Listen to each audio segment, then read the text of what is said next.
Lamar Odom. This 6'10" former point guard would be unstoppable in today's NBA. What if the NBA's most versatile player was born before the game could handle him? He had the height of a big man, the vision of a point guard, the swagger of a street legend, and the game that didn't fit into any box the NBA had ever seen. They didn't get the final shot of the half, and it cost them. Let's see what happens here. Lamar over Ben Wallace. Got it! Lamar Odom grew up in New York City, carving up defenders at 6'1" with a nasty handle, slick passing, and that sixth sense for the game that you just can't teach. Then he hit a wild growth spurt, shot up to 6'10", but kept everything. Now you've got a near 7-footer, moving like a guard, passing like magic, and making it all look way too easy. But the league? It didn't know what to do with him. Lamar wasn't just good, he was ahead of his time. He was built for a style of basketball that hadn't fully arrived yet. And that's what makes this story so fascinating. Because if Lamar Odom played today, we'd be talking about him in the same breath as LeBron, Jokic, and the word unicorn might have been invented just for him. Way before unicorns were a thing, there was Lamar Odom. Before Giannis turned into a one-man fast break and Jokic started diming up like a Serbian Steve Nash, Odom was the original mismatch nightmare. Too big for guards, too skilled for bigs, and too smooth for anybody. But to really get why Lamar Odom would be straight up terrifying in today's NBA, we need to rewind the tape.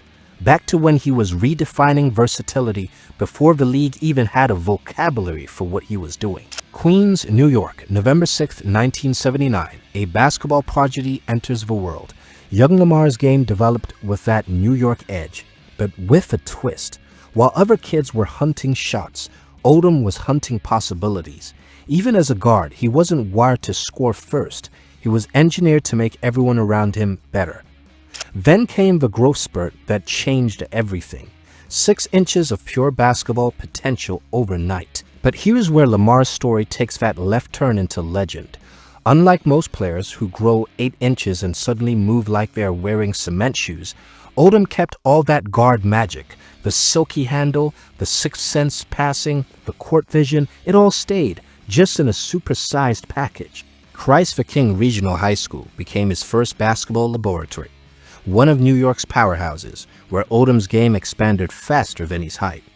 However, after some academic struggles, he transferred during his senior year, first to Redemption Christian Academy in Troy, then to St. Thomas Aquinas in Connecticut, where he played under Coach Jerry DeGregorio. Didn't matter where he landed, Lamar was the guy everywhere he went. By senior year, the local phenom had gone national. In 1997, he was named Parade National Player of the Year, earned USA Today All-USA First Team honors, and was selected to the Parade All-American First Team for the 2nd year in a row.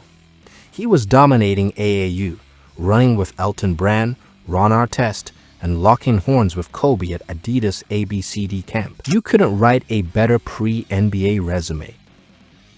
Odom took his game to the University of Rhode Island, where he only needed 1 season to make his mark. He averaged 17.6 points and 9.4 rebounds and hit a game-winning 3 to seal the Atlantic 10 title. That shot? Pure ice. It was all scouts needed to see. He declared for the 1999 NBA draft, and the Los Angeles Clippers grabbed him with the 4th pick. No learning curve, no awkward rookie stretch. Lamar walked in and made it clear. His game translates. As a rookie, he averaged 16.6 points, 7.8 rebounds, and 4.2 assists per game, leading all rookies in points and minutes, and was named to the NBA All-Rookie First Team. Odom could score, pass, rebound, and defend. The most impressive part was he could do it all without having the ball in his hands, every possession. Odom put up solid numbers during his 4 years in LA, but the Clippers were a mess. Constant coaching changes, a lack of structure, and a losing culture made it hard for young players to thrive. Off the court, he also faced challenges, including a suspension in 2001 for violating the league's drug policy. The talent was undeniable, but the environment, pure dysfunction. Sometimes the right player needs to escape the wrong situation to show the world what they're capable of. And that's exactly what happened in the summer of 2003. Free agency at first start. Odom signed with the Miami Heat, linking up with rookie Dwayne Wade and coach Stan Van Gundy. And suddenly, like a player switching from checkers to chess, things started to click. Odom posted one of the best seasons of his career, 17.1 points, 9.7 rebounds, and 4.1 assists. He played multiple positions, led fast breaks, and became the team's quiet engine. The structure in Miami allowed him not to just be a forward, but a playmaker, a mismatch creator, a two-way contributor. That season proved one thing loud and clear. Lamar didn't need to be a 25-point scorer to be elite. He just needed a coach and a team that knew how to use him. And just when it seemed like Miami might be that perfect home, the NBA's trade winds blew in a new direction. After just one season, he was traded to the Los Angeles Lakers in the Shaquille O'Neal blockbuster. Just like that, Odom went from emerging in Miami to evolving in LA. Now he was playing next to Kobe Bryant in the biggest spotlight in basketball. But the pressure, immense. The expectations, blurry. The role, still undefined. Lamar Odom wasn't brought in to be the guy, but he was expected to fit with one. And that's where his next chapter really begins. His first few seasons in LA had mixed results. He dealt with injuries, had to adjust to playing off the ball, and the post-Shaq Lakers were still in limbo. No identity, no structure, just vibes, and not the good kind. But one thing never changed: Lamar's versatility. He gave the Lakers something most teams still don't have: flexibility, a 6'10 connector who could do everything except fix chaos on his own. Everything changed when Phil Jackson returned in 2005. The triangle offense, which emphasized spacing, ball movement, and basketball IQ, was tailor-made for Odom. As Kobe went supernova into MVP mode, Lamar started figuring out, not as a sidekick, but as the glue that held it all together. Then came the breakthrough. In 2008, the Lakers traded for Paul Gasol. That move changed everything. With Paul at center, Lamar at power forward, and Kobe doing Kobe things, the team found its identity. Odom's willingness to come off the bench despite being talented enough to start gave the Lakers a huge edge. He anchored the second unit, played crunch time minutes, and slid into any role needed. That sacrifice became the foundation of a team's success. From 2008 to 2010, the Purple and Gold machine reached 3 straight finals and captured back-to-back titles. Odom was everywhere, guarding stretch fours, boxing out bigs, pushing the pace, dropping dimes in traffic. He didn't need 20 shots. He just needed touches, a few rebounds, and a handful of brilliant decisions. And in 2011, the league finally caught on. Lamar Odom was named NBA Sixth Man of the Year, averaging 14.4 points, 8.7 rebounds, and 3 assists off the bench, the first Laker to ever win the award. But just when he hit his peak, things fell apart. The Lakers tried to move Odom in the infamous vetoed Chris Paul trade. The deal fell apart, but the damage was done. For the ultimate team-first guy, the message was clear: you're expendable.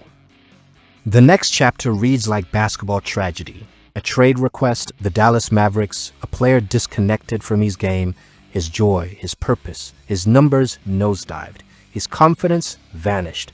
Midway through the season, the Mavs simply deactivated him, a basketball term for "we don't know how to fix this." One last run with the Clippers in 2012 brought his career full circle, but the magic was fading. The decline wasn't just about basketball mechanics, it was deeper. Years of personal trauma had been accumulating behind the scenes: a lost child, substance battles, grief that the box scores never captured. And in 2015, the headlines turned tragic. Odom was found unconscious in a Nevada brothel after an overdose. He was in a coma for days. Most assumed he wouldn't make it, but somehow he survived. Barely.